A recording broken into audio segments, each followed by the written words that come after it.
இதை நுட்பமாக கவனிக்கணும். வளர்ச்சியை நோக்கி ஒரு நாடு போகிறது அப்படின்றால், ஒரு நாட்டின் குடிகளுக்கு அறிவை வளர்க்கும் கல்வி சரியாக, சமமாக, தரமாக தன் நாட்டின் குடிகளுக்கு அந்த அரசு கொடுக்கிறது. ஏழைக்கொன்று, பணக்காரனுக்கொன்று, உயர்ந்தவனுக்கொன்று, தாழ்ந்தவனுக்கொன்று இல்லாது எல்லோருக்கும் சரியான சமமான கல்வியை ஒரு அரசு கொடுக்கிறது அல்லது கொடுக்க முயற்சிக்கிறது என்றால் அது வளர்ச்சியை நோக்கிய பயணம். உயிர்காக்கும் மருத்துவம் அது மகத்தான சேவை, என் மக்களுக்கு தேவை என்ற நோக்கிலே ஏழைக்கொன்று பணக்காரனுக்கொன்று என்று இல்லாது இந்த நாட்டின் முதல் குடிமகன், இந்த நாட்டின் பிரதம அமைச்சருக்கு என்ன மருத்துவமோ அது கடைகோடி மனிதனுக்கும் கிடைக்கும் என்ற நிலையை உருவாக்குவது அது வளர்ச்சி. ஒரு நாட்டின் குடிகளுக்கு தவிச்ச வாய்க்கு தண்ணி தர முடியாது, தரமான குடிநீரை தர இயலாத அரசு அரசா தரிசா என்பதை அறிவார்ந்த என் தம்பி தங்கைகள் கேள்வி எழுப்பி பார்க்க வேண்டும். தண்ணீரை கொடுக்க முடியாது தனியார் முதலாளி, அப்பலோ, கின்லே, அக்கோஃபனா அந்த முதலாளி தான் கொடுப்பான். மருத்துவம் தனியார் முதலாளி தான் கொடுப்பான். போக்குவரத்து தனியார் முதலாளி தான் நடத்துவான். கல்வி தனியார் முதலாளி தான் நடத்துவான். தரமா அவனால் தான் கொடுக்க முடியும். கடைசியாக என்ன நடந்தது? குப்பையை கூட தனியார் முதலாளி தான் சரியாக அள்ளுவார். அறிவார்ந்த என் தம்பி தங்கைகளே, ஒரு கிலோ குப்பையை அல்ல 12 ரூபாய். ஒரு கிலோ குப்பை அள்ளுறதுக்கு 12 ரூபாய் அவன் எழுதி வச்சிருக்கிறது. இந்த அரசு நடத்துற கழிவறை இருக்குல்ல, இந்த கழிவறை கழுவ 3 ரூபா செலவழிச்சா நல்லா கழுவிடலாம், பளிச்சுன்னு கழுவிடலாம். 350 ரூபா ஒரு கக்குச கழுவ. இவங்க அந்த கக்குசிலே பூட்டி வச்சு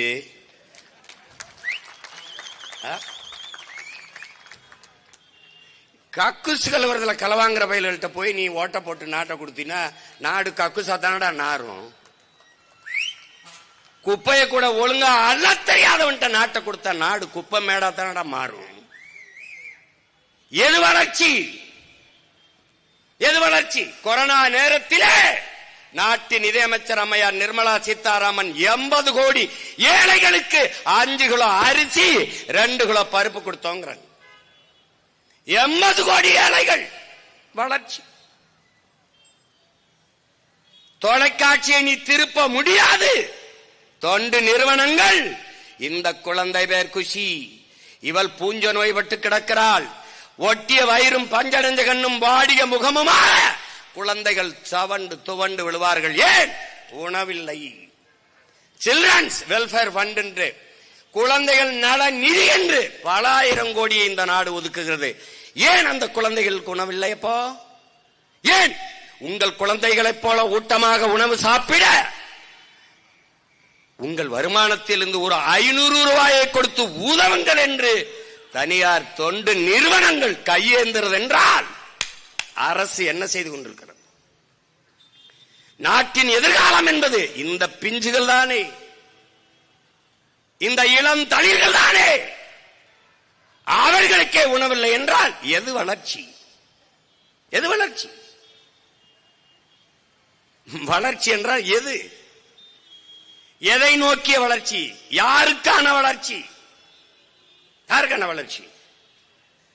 உலகத்திலே மிகப்பெரிய பணக்காரர் அதானி இருக்கிற நாட்டில்தான் 28 விழுக்காட்டு மக்கள் இரவு உணவில்லாமல் தூங்கச் செல்கிறார்கள். உடன் பிறந்தாரே, இது வளர்ச்சி. பசியோடு என் நாட்டு குடிகள் படுக்கச் செல்ல மாட்டார்கள். பசியோடு என் தேசத்தின் பிள்ளைகள், பச்சிளம் குழந்தைகள் படுக்கச் செல்ல மாட்டார்கள் என்ற உறுதியை இந்த ஆட்சியாளர்கள் தர முடியுமா? தந்து இருக்கார்களா? பிறகு எது வளர்ச்சி? எது வளர்ச்சி? விரைந்து செல்ல சாலை 4 வழி 8 வழி, அதிலே பயணிக்க 1.5 கோடி 2 கோடி 80 லட்சம் 90 லட்சத்திற்கு மகிழ் உந்துகள் கார், மலையை நொறுக்கி மாளிகை, மலையை கற்களாக்கி சாலை ரோடு, விரைந்து செல்ல விரைந்து செல்ல. சாலையிலே போகும்போது பளபளக்கும் கண்ணாடிகளிலே உயர்ந்த மாளிகைகள், அந்த கட்டடத்திற்கு பின்னே போனால் இடிந்த குடிசை, பலாயிரக்கணக்கான பாவப்பட்ட மக்கள் பட்டினியும் பசியுமாக, ஒட்டிய வயிறும் கிழிஞ்ச துணியும் பஞ்சரஞ்ச தலையுமாக பல கோடிக்கணக்கான மக்கள். எது வளர்ச்சி? எது வளர்ச்சி? 8 வழிச்சாலை போடும்போது இவர்கள் சொன்ன காரணம் என்ன? விரைந்து சேலத்திலிருந்து சென்னைக்கு, சீக்கிரம் சென்னைக்கு போயிடலாம். சீக்கிரம் சென்னைக்கு போய் சினிமா பாப்பா, சீரியல் பாப்பா, வேற என்ன புடுங்குவ? என்ன புடுங்குவ? சீக்கிரம் சீக்கிரம். எங்கடா போறிய? சீக்கிரம் எங்க போற? பெட்ரோல் செலவு குறையும், சீக்கிரம் போயிடலாம். கார்ல போறவனை பற்றியே கவலைப்படுகிற என் நாடு, கார்ல போறவனுக்கு சோறும் நீரும் கொடுக்கிற உழவர் குடியை பற்றி ஏன் கவலைப்படவில்லை? அதான் கேள்வி. எது வளர்ச்சி? எது வளர்ச்சி? 5000 ஏக்கரிலே 5369 ஏக்கரிலே ஏர்போர்ட் கட்டுவதல்ல வளர்ச்சி, ஏர்பூட்டி உழுவதுதான் வளர்ச்சி. பசி இல்லாத நாடு. அடிமை இந்தியாவிலே இளைய புரட்சியாளன் பகத்சிங் முன்வைத்த முழக்கம், பாலுக்கு அழாத குழந்தை, கல்விக்கு ஏங்காத மாணவன், வேலைக்கு அலையாத இளைஞன், இதுதான் என் கனவு இந்தியா. அடிமை இந்தியாவிலே அவன் முன்வைத்த முழக்கம் இன்று வரை தேவைப்படுகிறது என்றால், விடுதலை பெற்று 79 ஆண்டுகளிலே நடந்தது என்ன? இந்த ஆட்சியாளர்கள் சாதித்தது என்ன? என்ன?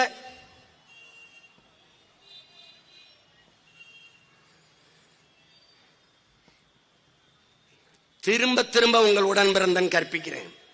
எந்த தேசத்திலையும் பறந்து செல்ல விண்ணூர்தி இல்லை, பயணிக்க கார் இல்லை, பார்க்க தொலைக்காட்சி இல்லை,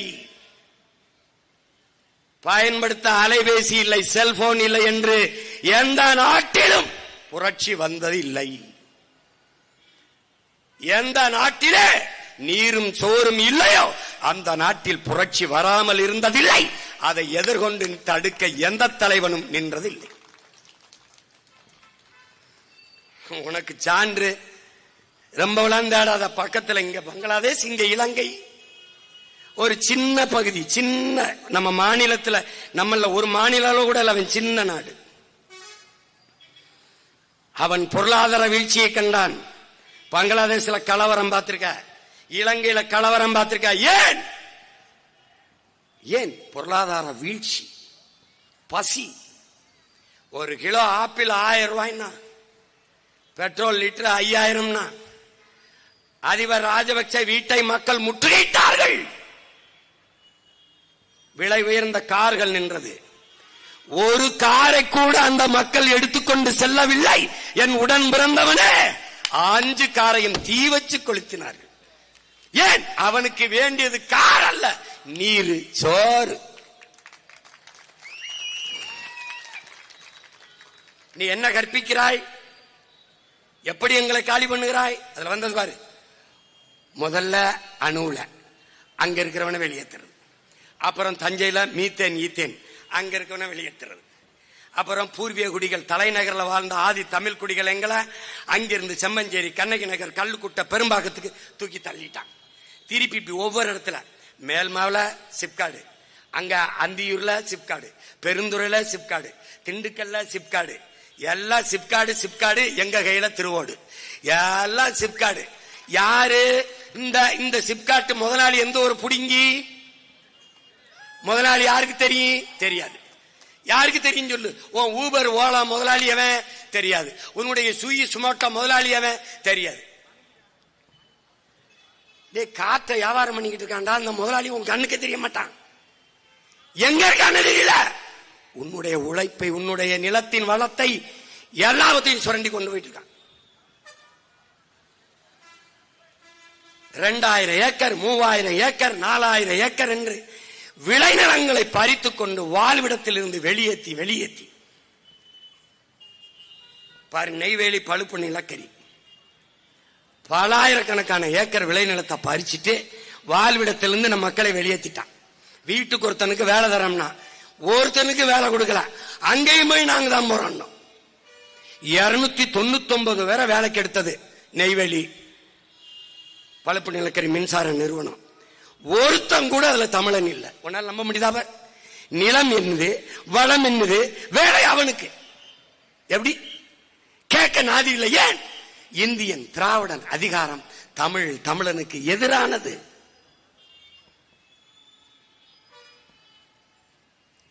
எந்த இடத்துல ஒண்ணு வச்சிருக்கான்? கடலூர்ல சிப்காட் இருக்கு, சைமா இருக்கு. அந்த தொழிற்சாலையில வளர்ந்தது என்ன சொல்லு? அங்க என்ன செஞ்சிருக்கணும்? 16 கிலோமீட்டர்ல நம்முடைய பாட்டன் அரசேந்திர சோழன் கட்டிய வீரநாராயண ஏரி இருக்கு. அதை தூர்வார துப்புள்ளாத இவர்கள் சைமா கொண்டு வரேன், சிப்காடு கொண்டு வரேன், சிப்காடு கொண்டு வரேன். ஏற்கனவே ஸ்பெஷல் எக்கனாமிக் சொன்னு சிறப்பு பொருளாதார மண்டலம் என்ற பேர்ல பல ஆயிரம் ஏக்கரை பறிச்சு முதலாளிகள் கொடுத்தான். ஒரே ஒரு கேள்வி கேட்கிறேன், ஒரு கேள்வி அண்ணன் கேட்கிறேன். இப்போ பரந்தூர்ல 5000 ஏக்கர்ல ஏர்போர்ட் கட்டிடுறான். திருப்பி விளைநிலம் பத்தல, அந்த ஏர்போர்ட்டை தூத்துட்டு விளைநிலமா ஆக்க முடியுமா? இதுக்கு மட்டும் பதில் வாய்ப்பே கிடையாது. போரின் பேரழிவுக்கு பிறகு கூட மக்களை மறுகுடியேற்றம் செஞ்சிட முடியும். ஆனால் நெய்வேலியிலே பழுப்பு நிலக்கரி மின்சார எடுத்த இடத்திலே, மீத்தேன் ஈத்தன் எடுத்த இடத்திலே, அணு உலை ஸ்டெர்லைட் வச்ச இடத்திலே என் மக்களை மறுகுடியேற்றம் செய்ய முடியாது. அப்ப சொந்த நிலத்திலேயே நான் நிலத்தை இழந்து அகதியாக்கப்படுறேன், வாழ்விடத்தை இழந்து ஏதிலியாக அகதியாக வெளியேற்றப்படுறேன், நிலமற்ற கூலியாக்கப்படுறேன். இவன் வளர்ச்சி வளர்ச்சினே சொல்லுவான். என்ன வளர்ச்சி? இப்படி கேட்போம். சிப்காடு தொழிற்சாலை வந்துருதியா? சிப்காடு தொழிற்சாலை மேல்மாவில கட்டிட்டான். 2500 ஏக்கர் 3000 ஏக்கர் எடுத்து கட்டிட்டான். விளைநிலத்தை கட்டிட்டு எங்களுக்கு தற்சார்பு, எவனையும் சாராத வாழ்க்கை வேளாண்மை தான். நான் உழுவேன், வேளாண்மை செய்வேன், அதுல அறுப்பேன், வைக்கல என் மாட்டுக்கு போடுவேன், வைக்கல் சாணியை போடுவேன், அதை கொண்டு நிலத்துல போடுவேன், உழுவேன், என் அரிசியை எடுத்துக்கிட்டு தவிடு அதுக்கு போடுவேன். எங்களுக்குள்ள ஒரு தற்சார்பு வாழ்க்கை. அதை காலி பண்றான். முதலாளிக்கு 2000 ஏக்கர் விளைநிலத்தை எடுத்து கொடுத்துட்டான். இப்ப தொழிற்சாலை வந்துருச்சு. தொழிற்சாலையில என்ன தயாரிப்ப உனக்கு தெரியாது. தொழிற்சாலை வர்ற கழிவை எங்க ஊத்துவ? என் நிலத்துல ஊத்துவ, என் குளத்துல ஊத்துவ, ஏரியில ஊத்துவ, ஆத்துல ஊத்துவ. அந்த தண்ணியை நான் குடிச்சிட்டு சாகணும். எப்படி? பாத்தியில தண்ணி என்ன நேரத்தில் வருதுன்னு? இதே நெடுவாசல் கதிராமங்கலம், இதே தூத்துக்குடியில ஸ்டெர்லைட் இருந்த இடத்துல தண்ணி மஞ்சள் நிறத்துல வந்தது. மண்ணெண்ண மஞ்சள் நிறத்துல சோறை ஆக்கினால் எலுமிச்சஞ்சோறு மாதிரி வரும். நீ வா எண்ணூர் அனல் மின் நிலையத்துக்கு வா, அங்க இருக்கிற உலர் சாம்பல் பாரு. அங்க வாழுகிற மக்கள் காற்றை சுவாசிக்க முடியாது, சாம்பலைத்தான். ஏற்கனவே நீ சுவாசிக்கிறது காற்று இல்லை, கந்தக தூசி. கார் வெளியிடுகிற நச்ச ஆலைகள் வெளியிடுகிற புகையை சுவாசித்துக் கொண்டிருக்கிறார். பிறக்கும் போது குழந்தை புற்றுநோயோட பிறக்கிறது என்றால் தாயின் வயிற்றில் இருந்து வரும்போதே நோயோட வருகிறது. இந்த சிப்காட்ல என்னடா தயாரிப்பான்? Polythene, plastic. பிறந்த குழந்தையின் தொப்புள் கொடியிலே பிளாஸ்டிக் துகள்கள். வேணா இருக்கு வலைவெளியில போட்டு காட்டல, அடுத்த தடவை போட்டு காட்டுறேன். விந்த அணுக்களுக்குள்ளே பிளாஸ்டிக் துகள்கள். நான் சொன்னா பொய் சொல்றேன் மேடம், அந்த பைத்தியக்கார பைய. இவன் எதுவுமே நான் பேசும்போது புரியாது.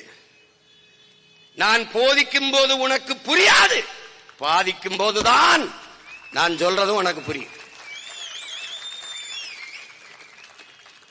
பிளாஸ்டிக் தயாரிப்பான். அந்த கழிவு கொண்டு நம்ம ஆத்துல ஊத்துவான், கிணத்துல ஊத்துவான், குளத்துல ஊத்துவான், குழிய தோண்டி ஆழ்குழாய் கிணறுக்குள்ள பூமிக்குள்ள ஊத்திட்டு போயிடுவான்.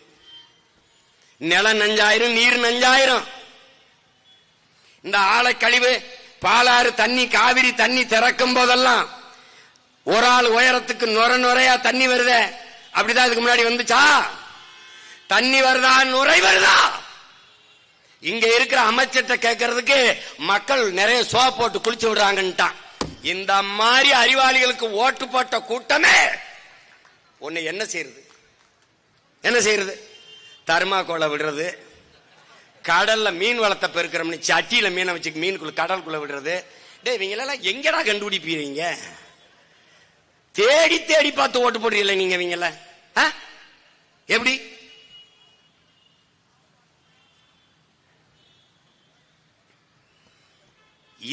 சிப்காடு தொழிற்சாலைகள்ல வர்ற கழிவை இப்ப கர்நாடகால இருந்து ஆந்திரால இருந்து இந்த பாலாற்று தண்ணியை திறக்கும் போது என்ன பண்றான்னா அந்த ஆலைகள் இருக்கிற கழிவை தேக்கி வச்சுக்கிறான். நமக்கு தண்ணியை திறக்கும் போது அதோட சேர்ந்து திறக்கிறான். அது வரும்போது அப்படியே நுரையா வருது. அப்ப அந்த நுரை என்ன பண்ணுது, அப்படியே போய் எங்க போனாலும் நிலத்தடி நீர்ல அந்த ஆலை கழிவு நஞ்சு போய் படியுது. அதுல விளையிறது நஞ்சா விளையும். அதை சாப்பிட்டா நீ விஷத்தை சாப்பிடுறியா உணவை சாப்பிடுறியா யோசிச்சுக்க. இந்த கரையில ஓடுற நதியில இரு கரையிலையும் மானு, மயில், கொக்கு, குருவி, யானை, காட்டெருமை, சிங்கம், புலி, கரடி, காக்க, கொக்கு எல்லாம் அந்த நீரை தான் குடிக்குது. அப்புறம் அந்த நீர் பூமிக்குள்ள போகுது. அதை தான் நீ ஆள் குழாய் கிணறு போட்டு அல்லது கிணறு வெட்டி குடிக்கிற. இப்ப தண்ணி குடிக்கிறியா விஷத்தை குடிக்கிறியா? இப்ப இந்த ஆளை தண்ணி எங்க ஊத்துவான்? அங்கதான் ஊத்துவான்.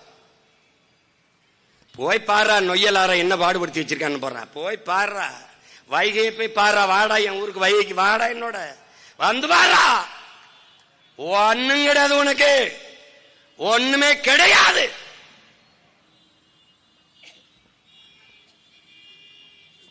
திரும்ப திரும்ப நான் சொல்றேன், இன்னொரு முறை இங்க பாரு. உதயசூரிய ரெட்டல, உதயசூரிய ரெட்டல, உதயசூரிய ரெட்டல, உதயசூரிய ரெட்டல. அரை அங்குலம் கூட இந்த நாடு வளர்ச்சியை எட்டல.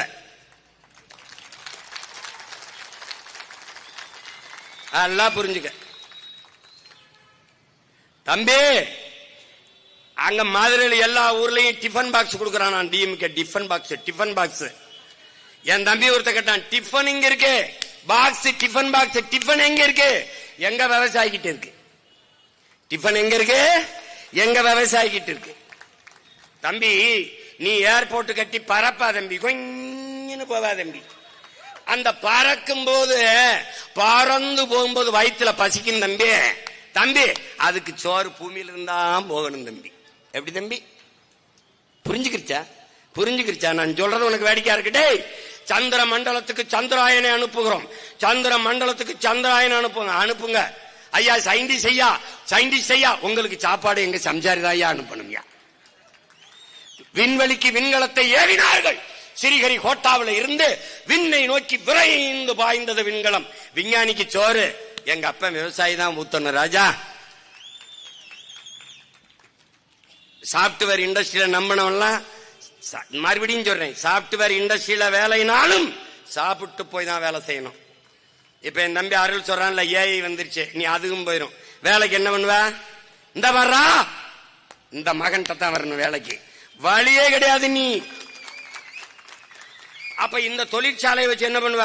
இந்த தொழிற்சாலை கட்டளைனா வளர்ச்சிக்கு என்ன பண்ணுவ?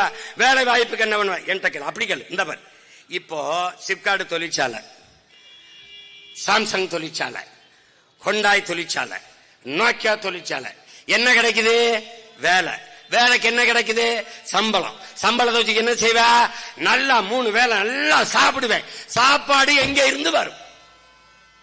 இந்த கேள்விக்கு யார்கிட்ட பதில் இருக்கு? தம்பி பணத்தை சேமிப்ப, லட்ச லட்சமா கோடி கோடியா சேமிப்ப, வங்கியில போட்டு வைப்ப, வங்கி வட்டி தரும், சாப்பிட ரொட்டி தராது. விளங்கிருச்சா?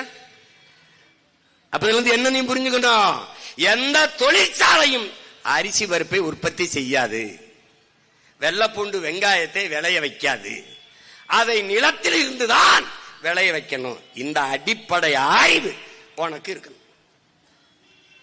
இப்ப இந்த முதலாளி எல்லாம் இங்க எதுக்கு வந்து தொழிற்சாலை தொடங்கணும்? தமிழ்நாட்டு இளைஞர்கள் பாவம், தமிழ்நாட்டை வளர்த்து எடுக்கணும். படிச்சுட்டு நிறைய பல்லாயிரக்கணக்கில் வேலை வெட்டி இல்லாம இளைஞர்கள் இருக்காங்க. அவங்களுக்கு வேலை வாய்ப்பை கொடுத்து அவர்கள் வாழ்க்கை தரத்தை உயர்த்தும்னு வேளாங்கண்ணி மாதாண்ட வேண்டிக்கிட்டானா, இல்ல மாரியாத்தாட்ட வேண்டிக்கிட்டானா, இல்ல யாருக்கிட்ட? முதலாளி முதலீடு செய்வது லாப தேவைக்குத்தான், மக்கள் சேவைக்கு இல்லை என்பதை அறிவார்ந்த என் தம்பி தங்கள் புரிஞ்சுக்கணும். இப்ப இந்த அதிகாரம் யாருது? ஐயா எடப்பாடி இது, ஐயா ஸ்டாலின் இது, ஐயா மோடி இது, ஐயா மன்மோகன் சிங் இது, யாருது? முதலாளிகளின் அதிகாரம் ஆபத்தானது. அதிலும் அந்த முதலாளிகளுக்கான தரகர்களின் அதிகாரம் மிக ஆபத்தானது. இப்ப நம்ம ஆளுக அவனே முதலாளியாவும் இருக்கான், தரகராவும் இருக்கான். இந்த 2 பேர்கிட்ட இந்த அதிகாரம் இருக்கு பாரு, பேராபத்தானது.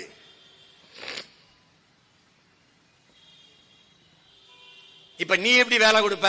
இப்ப 2000 ஏக்கர் 3000 ஏக்கர்ல மேல்மாவில் எடுக்கிறான்ல, நான் எடுக்க மாட்டேன். என்ன பண்ணுவேன்? அருள் நம்ம ஆளுகளை எல்லாம் கூப்பிடு, இங்க என்ன வரும் 2000 ஏக்கர்ல?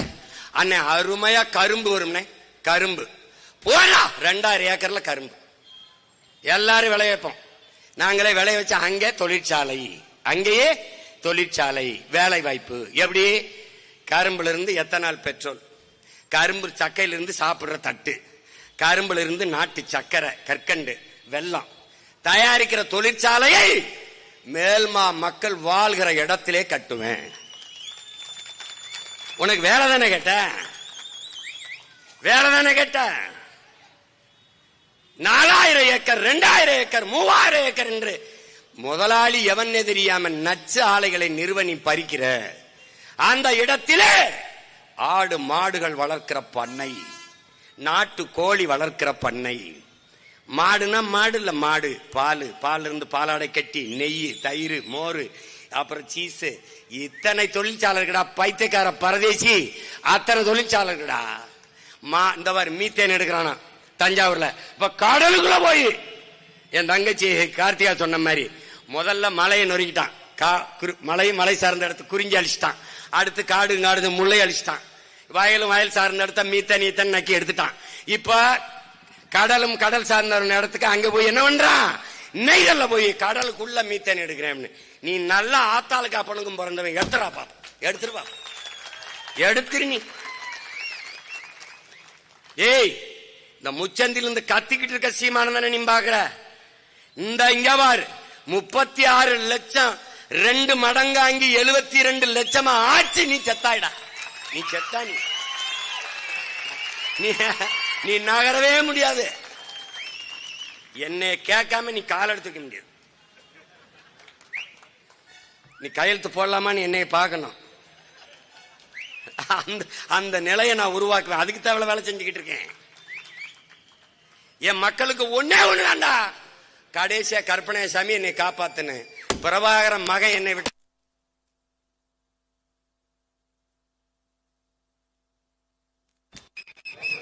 இவனுக்கு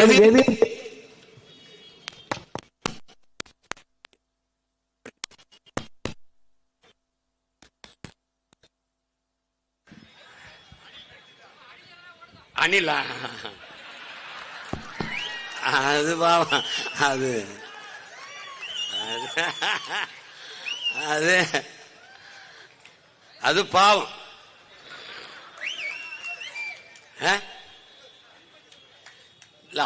அவங்களுக்கும் சேர்த்து அண்ணன் கத்திக்கிட்டு இருக்கு. அவங்க ஓடணும்னாலும் காடு வேணும், மலை வேணும்ல. இப்ப என்னன்னா, இப்ப மீத்தேன் என்ன செய்யறது சீமான்? மக்கிய இலைதலை கழிவு, ஆடு மாட்டு கழிவு, கோழி கழிவு, மனித கழிவுல இருந்து எவ்வளவு வேணாலும் இந்த பயோகேஸ், இந்த உயிர் வழிங்கிற இந்த மீத்தேன் எடுத்துக்கொள்ள முடியும். அப்ப பூமியை தோண்ட வேண்டியதில்லை, கடலை தோண்ட வேண்டியதில்லை, அவ்வளவுதான். இப்ப என்னோட நெய்வேலி பழுப்பு நிலக்கரிய மூடு, காற்றாலைக்கு வா, சூரிய ஒளிக்கு வா, சூழியலுக்கு எந்த கேடும் இல்ல. அதுக்கு விளைநிலத்தை பறிக்காத, பயன்பாட்டுக்கு இல்லாத விளைச்சலுக்கு பயன்பாடு கரட்டு காடுகளை பயன்படுத்து. இப்ப சாலையில் இருக்கிற இந்த டிவைடர் அதுல பூரா போடு, எங்கெங்க விளக்கு கம்பங்கள் இருக்கோ அதுல பூரா போடு, எங்கெங்க அரசு கட்டடங்கள் இருக்கோ மேற்கூரை பூரா சூரிய ஒளி போடு, கழிவறை மேற்கொண்டு போடு, பேருந்து நிலையமா போடு, எல்லா இடத்திலையும் போடு. எந்த கட்டடம் புதுசா கட்டினாலும் மேலே சூரிய ஒளி சூரிய ஒளி தகடை பொருத்தினால்தான் உரிமம் தருவோம்னு கூடு. எல்லாம் சரியாயிரும், சர சர சர சரன்னு போட்டுருவான். உனக்கு என்ன இருக்கணும்? நோக்கம் இருக்கணும். நீ விளைநிலத்தை 5000 ஏக்கர் 6000 ஏக்கர்னு பறிச்சு அரசு உற்பத்தி செய்யல, தனியாற்ற கொடுக்குது. நெய்வேலி பழுப்பு நிலக்கரி ஆபத்தானது அரசு கிட்ட, ஆனு உலை ஆபத்தானது அரசு கிட்ட, ஆனால் மின்சாரம் ஆபத்தானது அரசு வச்சிருக்கு. ஆனால் எந்த பாதிப்பும் இல்லாத சூரிய ஒளி காற்றாலையை தனியார் முதலாளிகளுக்கு தாரை வார்க்குது.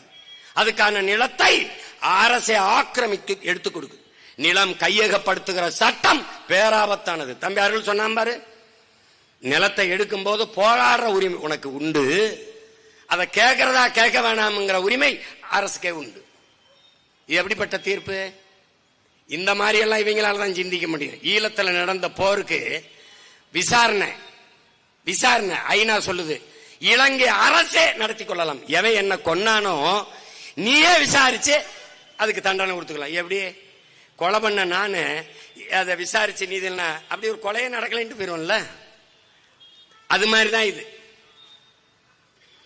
இங்கே நிறுவப்படுகிற அதிகாரங்கள் மக்களுக்கானது இல்லை என்பதை என்னரும் தம்பி தங்கைகள், என் உயிர் சொந்தங்கள் புரிந்து கொள்ளணும். இது முதலாளிகளுக்கான அதிகாரங்கள், அவர்களை பாதுகாக்கக்கூடிய அதிகாரங்கள்,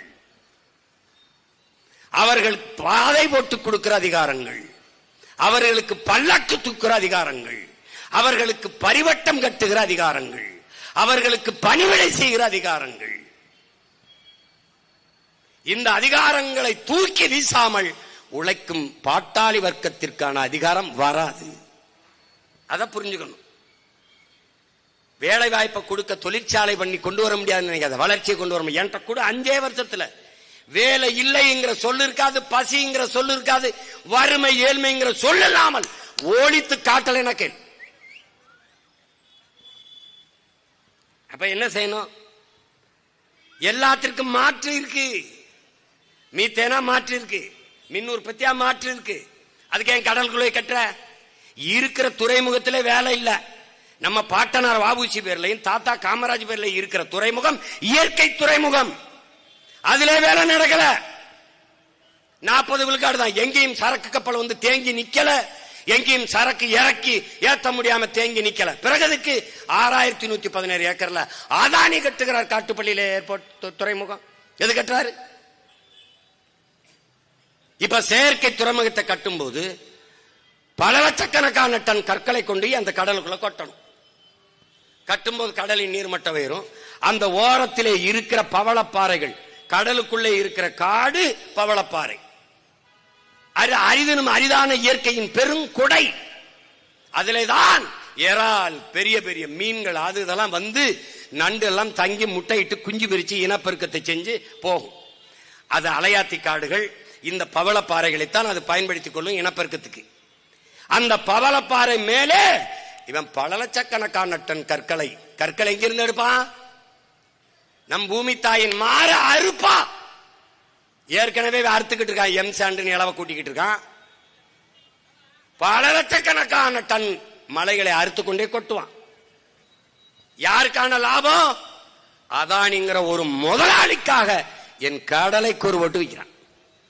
என் தாயின் உடலை கூறுபட்டு வித்தது போல என் கடலை கூறுபட்டு விற்கிறான். அந்த இடத்துக்கு அவன் நுழைய விட மாட்டான். தனியார் முதலாளிக்கு கப்பல் துறைமுகத்தை கொடுத்து விட்டால் அரசு பேர்ல, அரசு இயக்கி கொண்டிருக்கிற தாத்தா வாவு காமராஜ் பேர்லையும் நம் பாட்டன் வாபுசி பேர்லையும் இருக்கிற அரசு துறைமுகங்கள் செயல் இழக்கணும். அங்கே இழப்பு வரணும், அதானிக்கு லாபம் வரணும் என்றால் இந்த 2 துறைமுகத்தை மூடணும். 6 மாசம் கழிச்சு என்ன பண்ணுவான்? அது சரியா இல்லைன்னு மூடுவான். இப்ப இந்த அரசு போக்குவரத்திற்குள்ள பருந்துல எல்லாம் தனியாருக்கு தாரைவா இருக்கிறான், தொடர் வேண்டிய தாரைவா இருக்கிறான், விண்ணூர்திய பூரா தாரைவார்த்து கொடுத்துட்டான். அதை போல நம்முடைய இயற்கை துறைமுகத்தை 2ஐயும் மூடிடுவான். அது தொடர்ச்சியா நீங்க கவனிச்சுக்கிட்டே வா. ஒவ்வொரு இடத்துலயும் நம்ம நுட்பமா வெளியேற்றுவான். ஆனால் என்ன சொல்லுவான்? வேலை வாய்ப்பு, வளர்ச்சி, இளைஞர்களுக்கு வேலை வாய்ப்பு, வளர்ச்சி. கிழிச்சா 12,800 பேரு 14,000 பேரு வேலைக்கு ஆசிரியர் தேர்வுக்கு எழுதிட்டு பணி நியமனத்துக்காக காத்திருக்கான். எங்க கொடுத்த? 12,100 பேர் பகுதி நேர ஆசிரியரா வீதியில் நிக்கிறான். எங்க கொடுத்த? எங்க கொடுத்த? பலாயிரக்கணக்கில் குப்பை எழுகிற தூய்மை பொறி பணியாளர்கள் வீதியில் நின்று போறாங்க. எங்க கொடுத்த? கொரோனா நேரத்தில் உயிரை கூட பொருட்படுத்தாம அந்த செவிலியருக்கு அரசு பணி நிரந்தரம் என்று சொன்ன. எங்க கொடுத்த? எங்க கொடுத்த? ஏமாற்று. வேலை வாய்ப்பு, வேலை வாய்ப்பு யாரு கொடுப்ப? யாரு கொடுப்ப? இந்த முதலாளி யாரு? மேல் மாவுல சிப்காட் தொழிற்சாலை ஆரம்பிக்க போற முதலாளி யாரு? அந்தியூர்ல பெருந்துறையில் ஆரம்பிக்க போற முதலாளி யாரு? யாரு? இப்போ சென்னை மீனம்பாக்கம் விண்ணூர்தி நிலையத்தில் இப்ப நம்ம கேட்போம், கோயம்பேடுல ஒரு பேருந்து நிலையம் இருக்குல்ல, இருந்தது. எந்த பேருந்துல வந்த பயணியாவது இங்க நெருக்கடிகள் அதிகம், எங்களுக்கு வசதி இல்லை, இதைவிட பெரிய பேருந்து நிலையம் வேண்டும் என்று எவனாவது ஒருவன் வீதியில் இறங்கி போறானா? இல்லை. பிறகு எதற்கு 410 கோடி செலவழிச்சு அந்த கிளாம்பாக்கத்தில் போய் கட்டினேன்? இங்க பாரு, சென்னையில் மதுரையில இருந்து எங்க ஊர்ல இருந்து ராமேஸ்வரம் சிவகங்கை மதுரையில இருந்து சென்னைக்கு வர 1500 ரூபாய். இந்த கிளாம்பாக்கத்துல இருந்து சென்னைக்குள்ள வர கிளாம்பாக்கத்துக்கு வர 1500 ரூபாய், இந்த கிளாம்பாக்கத்துல இருந்து சென்னைக்குள்ள போக 1500 ரூபாய். எப்படிப்பட்ட வளர்ச்சி பத்தியா? இது யாரு கேட்டது? அந்த கோயம்பேட்டில் இருந்த பேருந்து நிலையமே போதும், அது தேவை. அங்க பேருந்து நிலையம் கட்டினது தேவை. அது இருக்கும் போதே 410 கோடியை செலவழிச்சு அதிமுக தொடங்குச்சு, அடிக்கல் நாட்டுச்சு, ஐயா ஸ்டாலின் கட்டி முடிச்சு, அவங்க அப்பா வேற வச்சு அது 100ஆண்டு விழா அப்படின்னு வச்சு அவர் சிலையை வச்சு மேல பார்த்தா உதயசூரியன் சின்னத்தை போட்டு, யாரு அவன் பரம்பரை சொத்தை வச்சுட்டு கட்டின பேருந்து நிலையம்ல அவங்க சின்னத்தை வச்சு மக்கள் காசுல சின்னத்தை போட்டான். நீ என்னத்தை பார்த்த? என்னத்தை பார்த்த சொல்லு. புலம்புவா பொங்கல் வரும்போது ரொம்ப கஷ்டமா இருக்கு, நாங்க இங்க இருந்து ஊருக்கு போக முடியல, ராத்திரி எல்லாம் இருக்கும்னு. தேர்தல் வரும்போது 500 ரூபாய் எங்கிட்டு நீட்டு ஓட்டை இங்கிட்டு போட்டு எங்களை ரோட்ல போட்டு போயிருவேன். எப்படி? யாரு கேட்டதே? கோயம்பேடு பேருந்து நிலையம் தேவை தேவை. ஆனால் கிளாம்பாக்கம் பேருந்து நிலையம் பேராசை. மீனம்பாக்கம் விண்ணூர்தி நிலையம் என்பது தேவை, எசென்சியல், தேவை, அவசியம். ஆனால் பரந்தூரிலே 5369 ஏக்கர்ல விண்ணூர்தி நிலையம் என்பது பேராசை. எழுப்புகிற கேள்விக்கு நீ பதில் சொல்லணும். மீனம்பாக்கம் விண்ணூர்தி நிலையத்தில் இந்த நாட்டில் இருக்கிற எந்த தலைவனை விட அதிகமா பறக்கிறது நான் தான். ஏன்? தினங்கூட்டம். மதுரைக்கு போவேன், கோயம்புத்தூருக்கு போவேன், திருச்சிக்கு போவேன், தூத்துக்குடி போவேன், போயிட்டு இருக்கேன். இவங்க எல்லாம் சொந்த விமானம்ல வச்சு போவான். ஆனால் நான் ஒரு தடவை இங்க வசதி பத்தல அப்படின்னு சொல்லலையே. இந்த நமக்கு இந்த விண்ணூர்தி நிலையத்தை பெருசா கட்டு அப்படின்னு நான் சொல்லலையே. ஒரு கேள்வி உங்களுக்கு எழுப்புறேன். கோயம்பேடு பேருந்து நிலையத்துக்கு இடத்த கொடுத்தது யாரு? மக்கள். மீனம்பாக்க விண்ணூர்தி நிலையத்துக்கு 1301 ஏக்கர் நிலத்தை கொடுத்தது யாரு? அடி தாங்கல அவனுக்கு. இரு, இந்த மீனம்பாக்கம் விண்ணூர்தி நிலையத்துக்கு 1301 ஏக்கரை கொடுத்தவன் யாரு? என் மக்கள் தான். சேலத்தில் இருந்து சென்னைக்கு 4 வழிச்சாலைக்கு இடத்தை கொடுத்தது யாரு? நிலத்தை கொடுத்தது யார்? வீட்டை இடிக்க, கடையை இடிக்க அனுமதிச்சவன் யார்? என் மக்கள் தான். ஏன்? தேவை தேவை. ஆனால் 8 வழிச்சாலை என்பது பேராசை. அப்ப நீ போடுறவனா இருந்தா என்ன செய்யணும்? அறிவா இருந்தவன், நாட்டை மக்களை நேசிக்கிற தலைவன் என்ன பண்ணிருக்கணும்? பிரேசில் போல, ஜப்பான் போல மலையை வெட்டாம, காடழிக்காம, நிலத்தளிக்காம ஒரே ஒரு தூண் மலைக்கு மேல ஏத்தி அப்படி விரிச்சு 18 வழி கூட போட்டுக்க. மகாராசனா கிடா வெட்டி பொங்க வலிக்கிறான், தேங்காய் உடைக்கிறான். அதை விட்டுட்டு மலையை 2ஆ அறுக்கிறது, காடை பூரா அழிக்கிறது, விளைநிலங்கிற பூரா பறிக்கிறது, ரோட போட்டு என்ன பண்றது? அங்க சண்டை. நான் ஜெயிலுக்கு போனேன், என் தம்பி அருள் வந்தாப்ல, வந்தில என்னை ஜெயில தூக்கி போட்டாப்ல. அங்க நீதிபதி வந்து என்னை பார்த்த உடனே சரி போங்க நீங்கன்னு விட்டாப்ல. அதுக்கு கத்துனாங்க பாருங்க, அவரை விட்டுட்டாங்க ஆகும் அப்படின்னு. அன்னைக்கு சொன்னேன், நீ கல்லு தான் உண்டலாம், ஒரு தடவை நீ ரோடு போட முடியாது, ஒரு நாளும் போட முடியாது. அரிட்டாப்பட்டியில டங்ஸ்டன் டங்ஸ்டன் நான் சொன்னேன், ஒரு கல்ல கூட போடுக்க முடியாது, போடா விட்டான். அதேதான் இப்ப சொல்றேன், நீ எங்க கட்டின்னு பரந்தூர்ல ஏர்போர்ட் கட்டி பறக்க விடு பாப்போம். ஒரு வேலை மயிரும் கிடையாது, தேர்தலாவது ஈராது. போடுறா கூட அறத்தடை பாடுறா, பாடுறா இங்க வருதுக்கடா வேடா. ஒருத்தன் டீ விற்கிறான், ஒருத்தன் சாராயம் விற்கிறான். இவங்களை சமாளிக்க பெரும்பாடா இருக்கு. என்ன அப்ப நீங்க நுட்பமா கவனிங்க. இங்க பாருங்க, இப்படிதான் உங்களுக்கு சொல்லணும். இதுல எல்லாம் விளைநிலங்கள்லாம் எவ்வளவு பறிபோதுன்னு சொல்லிட்டான் பாருங்க. 1301 ஏக்கர்ல விண்ணூர்தி நிலையம் மீனம்பாக்கம் இருக்கு. அதுல 2,24,00,000 பேர் ஏறி இறங்கி பயணிக்கிறான் ஒரு ஆண்டுக்கு. அதுல 428 விண்ணூர்தி பறக்குது, ஒரு நாளைக்கு பறந்து போகுது இறங்கி. இதுல எந்த இடையூறும் இல்லை. இப்ப என் தம்பிக்கு மாயின்னு சொன்ன மாதிரி அங்கேயே இடம் இருக்கு, விரிவாக்கம் இருக்கு. இப்போ சர்வதேசத்துக்கு பறந்து போறதுக்கு அங்கேயும் விரிவாக்கம் இருக்கு.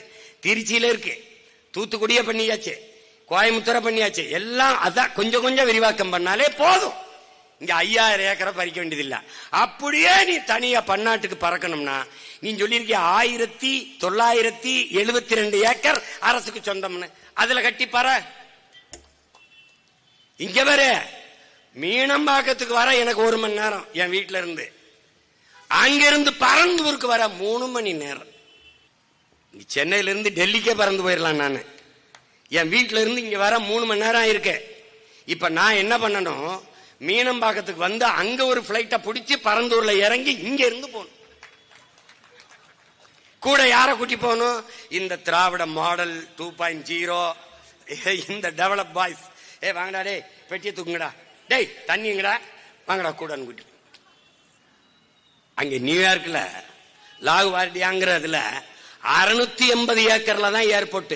680 ஏக்கர்ல. நல்லா கவனிங்க, சென்னையில் இருக்கிற விண்ணூர்தி நிலையத்திலிருந்து இது பாதிதான், 680 ஏக்கர். 3,35,00,000 பேர் பயணிச்சு போய் இறங்குறான். 967 விண்ணூர்தி பறந்து இறங்கி போகுது. அவன் எந்த நெருக்கடியும் அவன் சொல்லல. ஏன்னா அவனுக்கு நிலத்தின் அருமை தெரியும். ஒவ்வொரு நாடும் பன்னாட்டு விண்ணூர்தி நிலையங்கள் மிக குறைந்த அளவிலே இருக்கு. வாஷிங்டன்ல ரீகன் நேஷனல் விண்ணூர்தி நிலையம்னு இருக்கு. அதுல 861 ஏக்கர்ல தான் அந்த விண்ணூர்தி நிலையம் இருக்கு. 861 ஏக்கர்ல அதுல 2,63,00,000 பேர் ஏறி போய் இறங்குறாங்க. அதுல 812 விமானங்கள் விண்ணூர்திகள் இறங்கி ஏறி பறந்துருது, ஒரு இடையூறும் இல்ல. ஜப்பான்ல புகோகால அங்க இருக்கிற விண்ணூர்தி நிலையத்துல 877 ஏக்கர்ல தான் அந்த விண்ணூர்தி நிலையம் இருக்கு. அங்க 2,68,00,000 பேர் பயணிக்கிறான், எந்த இடையூறு இல்ல.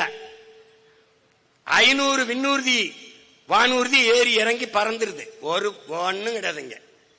ஆனால் இவன் 1301 ஏக்கர்ல வச்சுக்கிட்டு 428 விண்ணூர்தி ஏறி இறக்குறது. இதுல இப்ப விண்ணூர்தி நிலையம் பரந்தூர்ல கட்டட்டும், 20,000 கோடி முதலீடுங்கிறாங்க.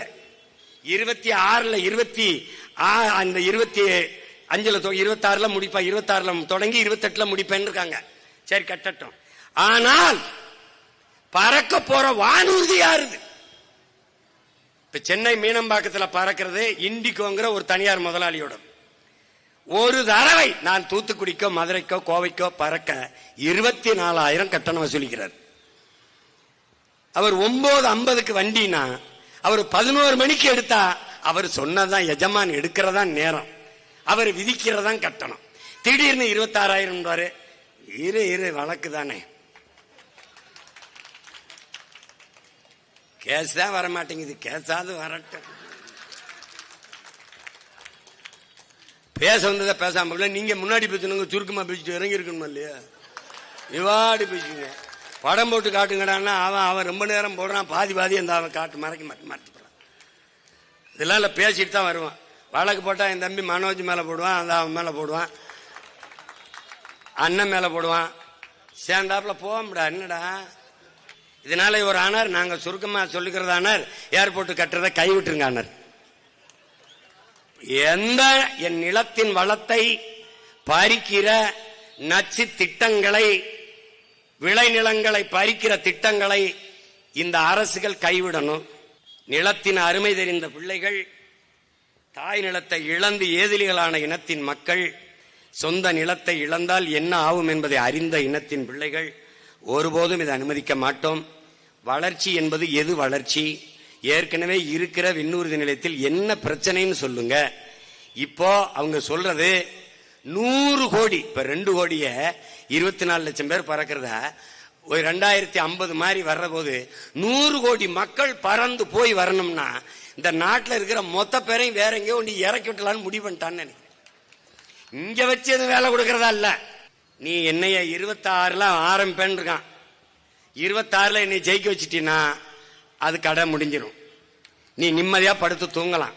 அதுக்கு நீ என்ன பண்ணணும்னா, ஒரே ஒரு ஓட்டை விவசாயிக்கு போட்டு வீட்டுல போய் நிம்மதியாரு நாட்டை என்று கொடுத்துரு. தம்பி, பரந்தூருக்கு மட்டும் இல்ல தம்பி, எல்லா ஊருக்கும் தான் இது. அண்ணன் விவசாயத்துல பிரச்சனை, அண்ணன் மீன் பிடிக்க போல என்ன பிரச்சனை, அண்ணன் வாத்தியாருக்கு வேலை இல்லைன்னா, எதா இருந்தாலும் ஒரே தீர்வு தான். மக்களின் பிரச்சனையை அரசு கையில் எடுக்காத போது அதிகாரத்தை அரசை மக்கள் கையில் எடுப்பதை தவிர வழி இல்லை. அதை புரிஞ்சுக்கிட்டு வேலை செய்யணும். இந்த இப்ப நேரம் இல்லை, இந்த மறுபடியும் மலைகளின் மாநாடு இருக்கு. அப்புறம் 14ஆம் தேதி கோயம்புத்தூர்ல இருக்கு, கோயம்புத்தூர்ல இருக்கு, அங்க கூட்டம் இருக்கு. அப்புறம் கடலம்மா மாநாடு இருக்கு, தண்ணீர் மாநாடு இருக்கு, டிஎன்பிசி மாணவர்கள் எழுதினவனுக்கு போராட்டம் இருக்கு. தின வேலை தான், வண்டியிலே தலையணை எல்லாம் வச்சுக்கிட்டோம், அங்கே அடுப்பு கிடுப்பு வச்சுக்கிட்டோம், அங்கே ரொட்டியை கிட்டியே சுட்டு தின்னுக்கிட்டு போறதுல இங்க என்னப்பா பிரச்சனை, சத்தம் நிற்பாட்டுப்பா போடுப்பா அப்படின்னு போராடிட்டு இருக்கோம். கொஞ்சம் கொஞ்சமா நம்ம விளை நிலங்களை வாழ்விடங்களை இழந்து தாய் நிலத்திலே அகதியாக்கப்பட்டு கொண்டிருக்கோம் என்கிற புரிதல் உங்களுக்கு வரணும்.